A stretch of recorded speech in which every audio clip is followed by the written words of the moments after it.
We get dirty, and the world stays clean. That's the mission.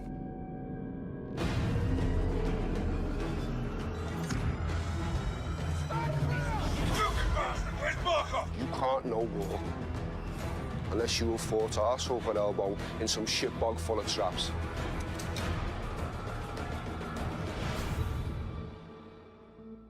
For modern warfare, expectations are so high that coming in and reimagining it from the top to the bottom is humbling, to say the least. I'm Taylor Kurosaki, the studio narrative director at Infinity Ward. Now, it's my job to make sure this game is everything the fans expect, and hopefully a lot more. Today, I have an opportunity to sit down and chat with someone who has a similar challenge and responsibility, and that is Barry Sloan, the guy that's bringing to life one of the most beloved characters in the Call of Duty series. Thanks for being here. Of course, mate. It's a pleasure. What was it like for you to be put into this role, and how does that relate to your experiences of playing Call of Duty in the past? I was very drawn from Call of Duty 4, the first Modern Warfare when that came out. I had that as part of my upbringing, my childhood, and then to become him has been just an incredible experience. I knew that if we found a guy who could exude what I think we all have in our collective memory of a guy that is Price, Yeah.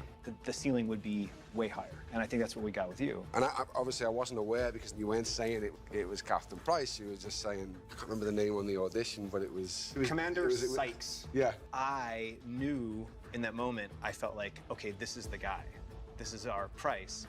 I wanted to be able to drop your voice into a real thing that we were working on. Okay. And so I couldn't have you say, under my command, Exactly, yeah. Commander Sykes. Yeah, exactly. Yeah. So I crossed out Commander Sykes, and I probably shouldn't have done this. It's probably a total breach of protocol and whatever. But I just wanted to hear your voice saying those words. Yeah. So I crossed it out, and I wrote, under my command, Captain John Price. Yeah. And I do remember saying, oh, that's a name drop. Right there, that second. I was like, okay, here we go. Under my command, Captain John Price, you will have full execute authority. One of the most exciting things for me is the collaborative nature of what it takes to make this. Yeah. And how many people are responsible for the performance. And I remember speaking to Mitch, who's our technical advisor who I'd worked with before, and he said, you know, no one man can play Price, it takes an army. And it's very much that, and it has been from day one. You know, I'm the first guy to ever get to physically move him, so I had to find a way to make this guy real and believable, and a guy who can work in a 2019 scenario. Above all else, he is a protector, and he is a guide. But I wanted to make sure that in every scene I'm checking in on the person that I'm with. But I tried to make this Price be someone who you would aspire to be. Well, it's not over yet. Trust me. I always have. For you, I mean, you've got not just one character's work to worry about. You have the entire franchise on your shoulders. How did you feel about having to take that on? Our goal was to make a game that gave all those feelings that we've had playing the original series, because we have to not just exceed the expectations of what those other games were, we have to exceed the expectations of what your memories were of playing those games. Nostalgia's a tough battle. Yeah. We didn't want it to just be another one. We didn't want it to just be, it's close enough to the original games. A bunch of the original guys that made Modern Warfare heard that we were working on it, and they were like, I want to be part of that. So we got an infusion of the original blood, and so I think we were prepared to take on this huge undertaking and this huge honor. As someone who is a fan of gaming, who plays, although I'm filming it, I'm still not part of the process of making them. You've taken what was the acceptable level in this genre and put it somewhere that people are now going to have to try and get close to, because it's blown my mind what I've seen. I didn't expect it to look as incredible as it does. It's really, really special. When can you breathe? We just did. So let's talk about embodying the man, Yeah. right? Being on the PCAP stage, making a TV show or a film versus making a game, and what that experience means to you. There's much more parallels to theatre and video game. because you're being asked to dispel belief in a similar way. You know what I mean? It's that you know you're going into a make-believe world. Quite clearly, you're separated from it, but your brain allows you to believe aspects are real. You can almost touch it these days with the way video games look, and so that aspect of bringing your audience to you it feels like theatre to me in that sense as well, and certainly the way we film it, because you know when you're on a film set or a TV set, you know, like now I can look at the camera, I can speak to the operator, and I can know, okay, this is probably a tight shot. Hopefully I'm getting it right somewhere around here to about here. I know I've got about this much space, and then my frame cuts off. So I can manage my shot or my performance for that particular shot. But when we shoot PCAP, we have the whole room. Yeah. And I don't know what point you're going to come in for the close-up of Price in here, or when you're going to need to be super wide to get the feel of the scenes. You have to be on the whole time. You have to know the man or the woman that you're playing and be in there, locked in the whole time, because it could be on you when you don't expect it. Like Jeff will be there with the camera making the shots, but that's not necessarily the shot. You can't play to that camera because it's not there, so it's like you have to just let him direct you through, but not react to the camera being there. We're all just pawns in this. You speak for yourself. Talk about the training you went through with Mitch. It was tough, man. Mitch and Steve, they both served in the SEAL teams, and their way of educating actors is to literally drop you into the most realistic version that is possible. A lot of my technique is from him. Like, just in general, my shooting technique, the way I clean rooms, come from his techniques. Get down on the fucking floor now! Get down! Down the fucking floor! Stay there! I mean, the war genre in general, it's a source of pressure. Yeah. For characters, right? You know this better than anyone, that pressure reveals character. And that's what we try to put our characters under, is under pressure, so that they're forced to evolve. They're forced to overcome that obstacle and get out of their comfort zone. And so for us as creators to work in that genre, that's part of making Call of Duty, and to not only empathize with characters who are put under pressure and have to reveal their true nature, and to be forced to make those kinds of choices, and to do the thing that Mitch and Steve and those guys always say, which is to operate perfectly in an imperfect situation. But now you go, here's the controller. Yeah, now you try. Good luck. Yeah. It's been an honor working with you, man, and I hope we get to keep working together in the future. That's it, mate. Absolutely. Yeah. Where do we draw the line, sir? You draw the line wherever you need it, Sergeant. With the first Modern Warfare, it was topical, raw. It spoke to the world around us. And I'm really honored to be creating new, exciting experiences in the Modern Warfare franchise. We knew that we couldn't just tell a story from the angle of the West. It's about different perspectives, everybody trying to get what they want. A lot about war has changed. It's not about good and evil. It's all shades of gray. There aren't sharp lines.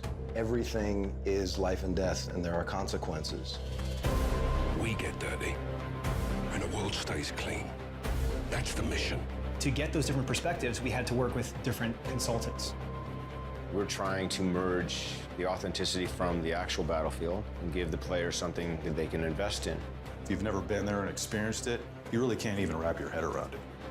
Having spent a lot of time in different conflicts around the world, I was able to give the creative team a deeper understanding of what it's like on the ground and what the civilians who have been caught in the crossfire are experiencing.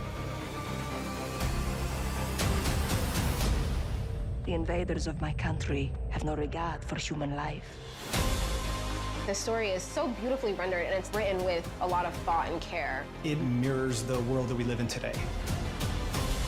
In our fictional country of Urzikstan, the superpowers, they can't fight directly, so instead they fight through proxies. One man's terrorist is another man's freedom fighter. Nothing is ever straightforward. There are so many nuances. There's a gray area, and today's soldiers work in that space. They go out there and they do their best because they fight for what they believe in. The setup of this game is nerve gas gets stolen and may be in the hands of terrorists. and players need to track it down and figure out who has it before it gets used against us or our allies. If you use these tactics, you are my enemy. No exceptions? None. How far are you willing to go? Where do you draw your line? And that's the question that's posed to every character. You're gonna play as 3 different characters. We've got Sergeant Kyle Garrick. He is a SAS soldier working counterterrorism in London. We don't stand a chance in hell with these rules of engagement, Captain. They can tell us where, they can tell us when. Don't tell us how. You've got Alex. He's a CIA operator. We gotta move now! He doesn't get to choose where he goes and what he fights for. He's a career soldier. And Farah, the commander of a liberation force. She really breaks the mold. She's grown up in a land under occupation, and she's become the leader of the resistance. Farah says, I am only willing to do what is honorable. I would rather lose than win by doing something dishonorable. You'll be reintroduced to Captain Price, but we've given him more humanity. You want to fight side by side with him because you know that you're fighting with the best. We set ourselves the goal of making something that was as authentic as we possibly could. And a lot of this came from talking with our Navy SEAL consultants. We bring our expertise from careers in the military. And we work with every single department and take experiences we've had and apply them. We're trying to hit every detail. The way we moved up the stairwell and the stack where guys are covering every angle. The authenticity was addressed right off the bat. It's always been the primary focus. Our belief is that the more accurate we can make it, the more the player can invest in it. They said, if you want to tell a really important story, tell a story about imperfect men doing an imperfect job and being expected to do it perfectly.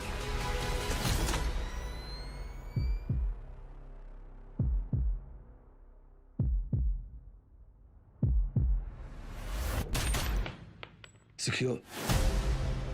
Where do we draw the line, sir?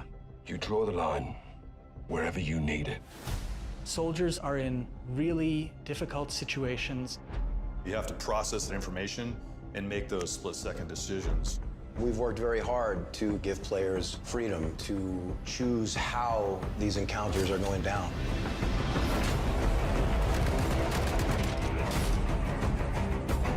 Any further complications and we're at war. Well, that don't complicate it.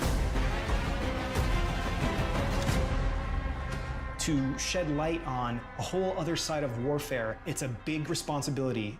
Balancing that with an experience that is fun, is exciting.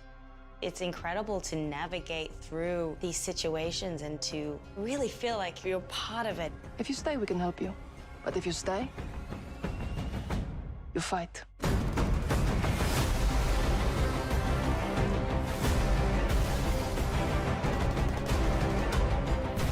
There's no uniforms. You don't know if the guy across the street has a gun or not.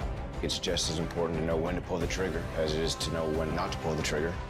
I want the players to appreciate the complexities, but I also want them to have fun.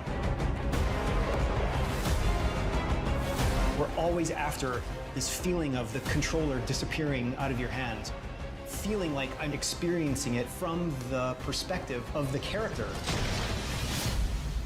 That allows us to tell these deeper, richer, more immersive stories. And with Modern Warfare, we've done that. End of the day, someone has to make the enemy scared of the dark.